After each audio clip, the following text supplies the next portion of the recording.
the day. Now it's time for today's French newspapers. Nick Rushworth here with that. What are the French papers talking about today then, Nick? Hi to you, Stuart, and hi to everybody. I'm going to start out with the Catholic daily, La Croix. Stuart, it has a picture of those two men we'll be seeing a lot more of in the next couple of days, Thursday and Friday. There you can see Vladimir Putin on one side and Barack Obama on the other. La Croix, they're headlining that Syria creates tension at the G20 in St. Petersburg. Now, that photo that we see on that front page is actually from the G8 summit in Northern Ireland back in June. What did we see then? Tension between the two men over the same issue, actually, Syria. But we've also got another thorny file, if you like, on the Snowden surveillance question as well, among other things. So tension between the two men. It's quite interesting because the picture has also been picked up by Figaro as well, haven't it? They've got it on their front page. They do, yeah. They have it on the front page. Again, that scowl between them. And the headline there, Obama, Putin, the new Cold War, La Nouvelle Guerre Froide. Now, it says the relations between the two countries, US and Russia, are at a low. And the quote that stood out for me there, Stuart, was this one. The truth is that the Americans just do not know how to handle Putin. He seems to blow hot and cold with such obvious delight.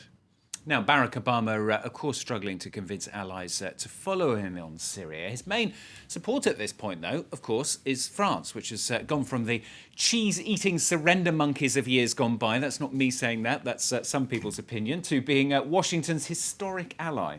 Well, that contrast, Stuart, is really dramatic, isn't it? We remember the Iraq War 10 years ago and that phrase, cheese-eating surrender monkeys, that people in the streets were using. Sure. The front page of Libération now has a picture of the two presidents in pensive mood, François Hollande and Barack Obama.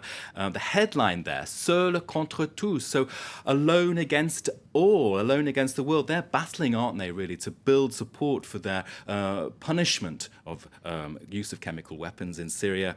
Now, Libé, in one of its inside pieces, is headlining that in Europe, allies are torn.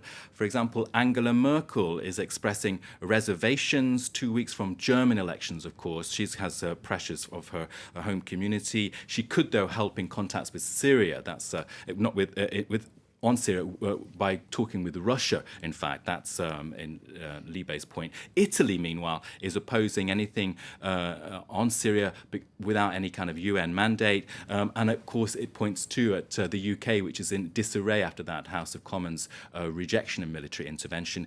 It says that David Cameron in London is simply a spectator on events now.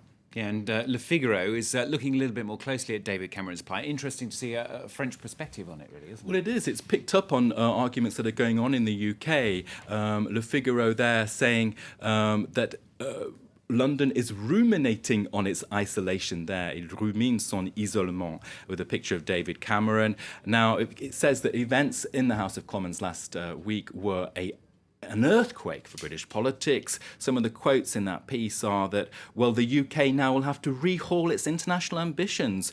David Cameron has lost his ability to act independently on diplomatic affairs, and, of course, that so-called special relationship with Washington has been dealt a severe blow. So all those points being made in the French press. Well, of course, Syria is still dominating the newspapers, as Nick's just told us, but there are some other stories as well, aren't there? Well, there is another story, and it's talking about the economic powerhouse that was France. The front page of Les Echos is picking up a Davos Forum competitivity ranking, which is saying that it's dropped 2 places in the ranking to 23rd, and the gap with Germany has opened up. Les Echos is arguing that the French economy is being hammered by the tax burden, by the rigid labour market. L'Opinion, a right-wing paper, has got its front page on this as well. 2 stories, in fact. It's saying that France is sliding down the economic scale just at the time it's actually punching above its weight diplomatically on Syria. So those are the 2 main stories today in France. That's today's French papers then. Nick Rushworth with those today for us. Thanks very much.